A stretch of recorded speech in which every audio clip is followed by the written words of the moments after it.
Esse homem aqui viveu 18 anos dentro de um aeroporto e inspirou um filme do Spielberg. Mehran Karimi Nasseri nasceu em 1945 no que hoje é o Irã. Filho de um médico que trabalhava para a empresa de petróleo anglo-persa, ele cresceu bem de vida e com bastante influência. Tanto que em 1973 ele teve a oportunidade de fazer um intercâmbio e estudar por 3 anos no Reino Unido. Mas em 1977 uma série de protestos estoura no Irã contra o monarca, então o Nasseri é expulso e se torna um refugiado. Quer dizer, isso é o que ele alega, né? Porque toda a história do Nasseri é muito cercada de disse-me-disse, tem muita história que é bem mal contada, mas enfim, eu não vou entrar muito nos detalhes disso nesse vídeo, mas é bom vocês saberem. Mas enfim, como refugiado, ele conseguia morar em alguns países da Europa, e foi isso que ele fez durante muitos anos. Isso até 1988, quando, de acordo com ele, durante uma viagem de Paris para o Reino Unido, seus documentos foram roubados. Ele até consegue embarcar de Paris para Londres, mas chegando em Londres ele não tem passaporte, então a polícia não deixa ele entrar, manda de volta para Paris. Chegando na França, não tinha como comprovar a identidade dele, não tinha como comprovar que ele era refugiado.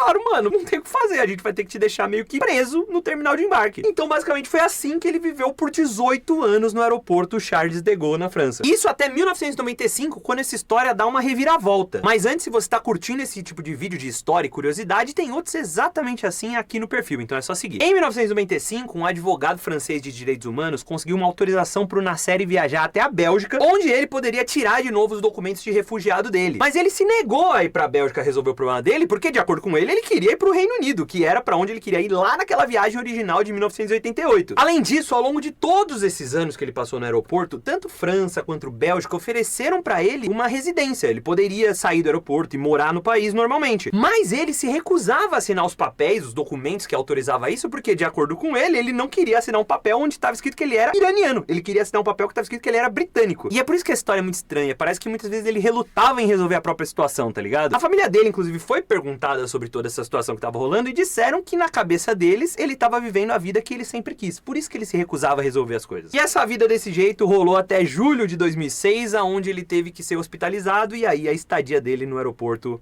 terminou. Ele até chega a voltar a morar no aeroporto em 2022, já com 77 anos, mas isso só durou alguns meses, porque em novembro desse mesmo ano, ele morre de ataque cardíaco no aeroporto, inclusive. Morreu no aeroporto. E essa história, caso você não saiba, foi a que inspirou o filme O Terminal, de 2004, do Steven Spielberg, estrelado pelo Tom Hanks. E aí, você sabia dessa curiosidade? Comenta aqui, não se esquece de compartilhar com todo mundo do mundo e seguir o Léo Sanji nas redes sociais.